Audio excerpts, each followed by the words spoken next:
Hello everyone, আসসালামু আলাইকুম। সবাই কেমন আছেন? আলহামদুলিল্লাহ, আমি ভালো আছি। আজকের রেসিপি হচ্ছে পুঁই শাকের পুঁই ফল।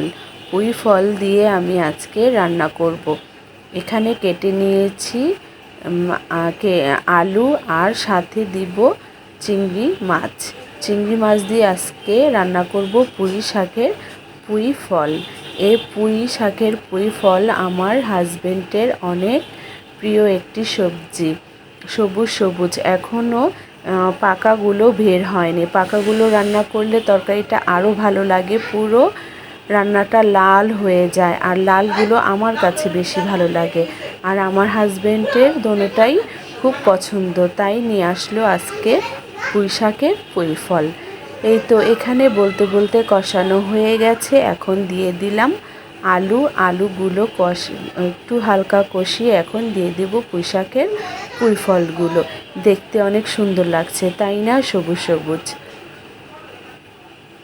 এই তো এখন দিয়ে দিয়েছি পুঁই শাকের পুঁই ফলগুলো দিয়ে এখন আলুর সাথে পানি ছাড়া আমি এখন কষিয়ে নেব। কষানো হয়ে গেলে এর মধ্যে দিয়ে দেব কাঁচামরিচ।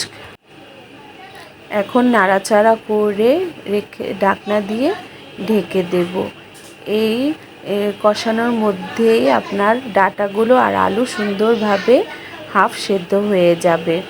এই তো কষানো সুন্দর হয়ে গেছে। এর মধ্যে দিয়ে দিব এখন কিছুটা পানি দিয়ে আবারও আমি ঢাকা দিয়ে রাখবো। আর এই রান্নাটা আপনার যাদের কাছে ভালো লেগে থাকে তাহলে অবশ্যই লাইক, কমেন্ট, শেয়ার করে দিবেন। আর এখানে আমি কাঁচামরিচগুলো একটু ভেঙে দিয়েছি, একটু ঝাল ঝাল হলে খেতে ভালো লাগে। আর এই পুঁই শাকের পুঁই ফলগুলো আপনারা চিংড়ি মাছ আরও শীতল শুটকি দিয়ে রান্না করলেও খুব ভালো লেগে থাকে। আমি দোনোভাবেই রান্না করে খেয়ে থাকি। আমার কাছে দুভাবেই ভালো লাগে, চিংড়ি মাছ দিয়ে আর শুটকি দিয়ে। এই তো আজকে আমি চিংড়ি মাছ দিয়ে আপনাদের রেসিপিটা শেয়ার করছি। আরেক দিন পুঁই ফল রান্না করলে শুটকি দিয়ে রান্না করব, সেটাও আপনাদের সাথে শেয়ার করব। আর যদি ভালো লেগে থাকে তাহলে অবশ্যই লাইক, কমেন্ট, শেয়ার করবেন। এই তো বলতে বলতে আমার পুঁই শাকের পুঁই ফল রান্নাটা প্রায় শেষ হয়ে এসেছে। এই পর্যায়ে আমি আবারও নাড়াচাড়া করে ঢাকনা দিয়ে ঢেকে রাখবো কিছু সময়, তারপর আবারও চলে আসব। এই তো বলতে বলতে আবারও চলে আসলাম। এই পর্যায়ে আমার রান্নাটা পুরোপুরি হয়ে গেছে। আপনারা দেখতেই পাচ্ছেন কালারটা যেমন সুন্দর হয়েছে, খেতে অনেক মজা হয়েছিল। এভাবে আপনারা চেষ্টা করবেন পুঁই শাকের পুঁই ফল রান্না করতে।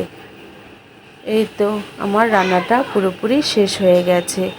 আর এখানে আমি আমার ভিডিওটা শেষ করছি। আল্লাহ হাফেজ।